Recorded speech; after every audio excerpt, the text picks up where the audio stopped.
Wow, it's really dark in here. Damn.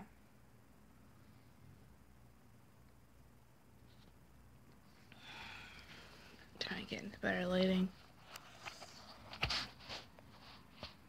don't know why it's so dark this way.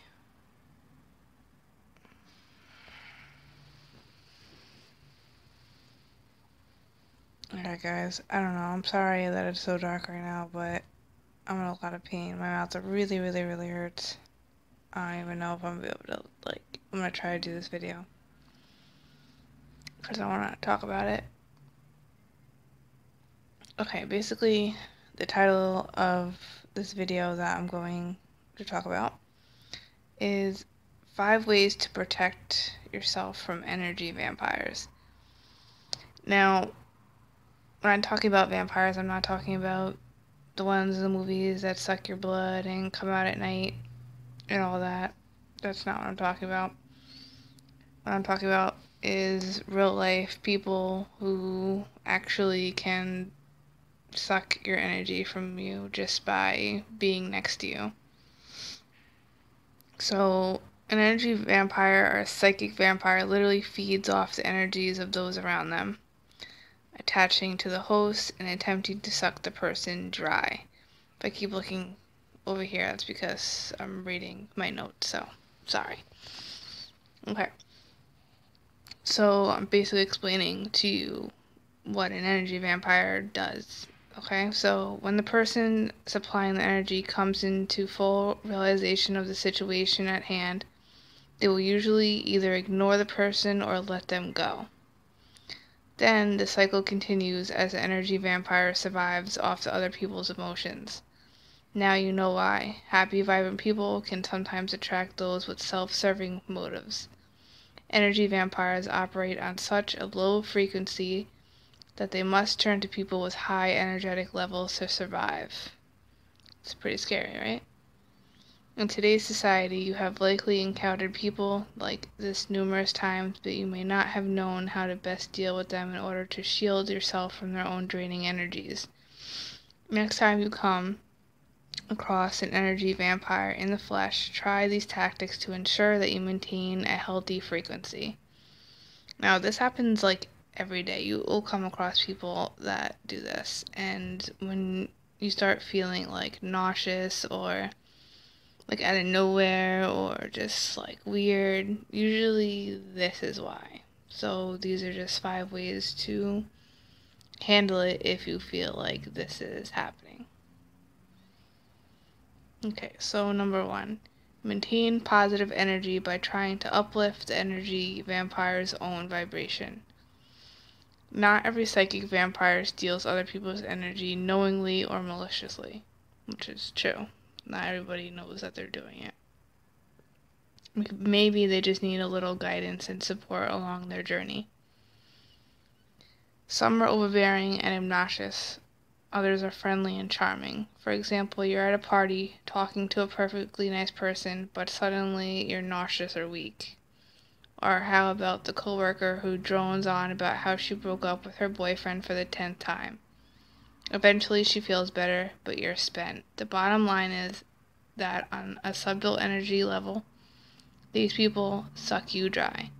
So for these types of energy vampires, often called poor me types, you could easily change the subject or offer a few positive words about her relationship. This type of energy vampire usually don't have underlying intentions, but may just need some assistance in getting back on a path toward uplifting their own energy. We all need help from time to time, so don't automatically dismiss those who exude negative vibes. They may just have had a bad day and need someone to talk to. As long as you can reach within and easily access your own positivity, this person's energy should not affect you physically. Number 2, say a few positive affirmations when in the presence of an energy sucker. Sometimes when you walk in a room full of people, you instantly feel blanketed by the overwhelming negativity in the room. It can feel suffocating when in the company of so many unconscious people.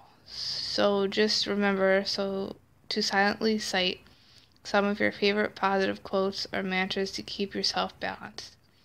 You can also imagine yourself being bathed in white light from the divine or shielded in a protective bubble of positive energy so as not to be brought down by the dis-ease of others. Number 3. Distance yourself from the person. If they continue their manipulative or self-pitying behavior without making any indication that they want to take responsibility for their own energy, you will need to contemplate letting the person go.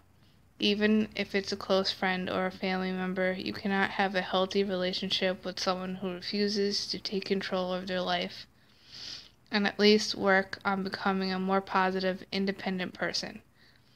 Don't feel guilty for wanting to leave an unhealthy relationship. Sometimes no other options are available, and you can't carry their burdens on your shoulders forever. Allowing the behavior to continue only enables them to keep functioning as a victim, but cutting ties with them will force them to find strength within to both uplift themselves and others. You will be doing them a favor, so try not to feel too much remorse, especially if you're an empath. Now, this one I understand can be pretty difficult, especially if it's like a family member or one of your best friends. So, I'm not saying like push them away forever, but sometimes you just can't be around that person too much, or it's really going to affect you emotionally, and that's not okay. Some people, like I explained, you can't help it, but if you realize it, then you can do something about it, at least for yourself.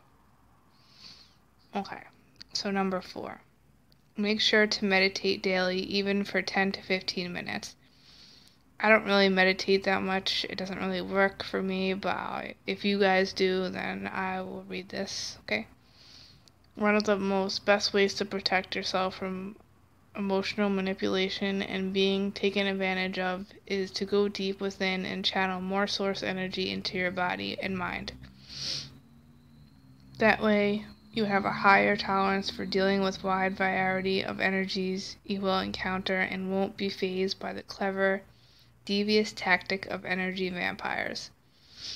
As you tap into more of your own spiritual powers and the universal consciousness grid, you will notice that other people's behaviors won't affect you as much. That's probably very true. Number 5, last but not least, smile at them. How will this benefit you? Well, a smile carries with a high vibration, and when you share it with others, they too feel the effects of your positive energy. Think of how you feel when a stranger smiles at you on the street or in a grocery store. You instantly feel happier, right? Well, it works in the same fashion when you pass the smile on to others. Ripples creates waves, so make sure to keep the positive energy flowing by giving away your own happiness to others. This doesn't mean to let others walk all over you and deplete your energy stores, but just give off good vibes so that others may benefit from them and even start to use the tools to enrich in their own lives. So, yeah, that's basically what I wanted to talk about. I think that it was definitely some good things in there, some good tips, because this happens every day to people and they don't realize it, and the ones who do, maybe this can help them a little bit. So again, sorry for the darkness. I don't know why this phone does it. I'm trying to get better lighting by using this phone. Okay, so have a good night.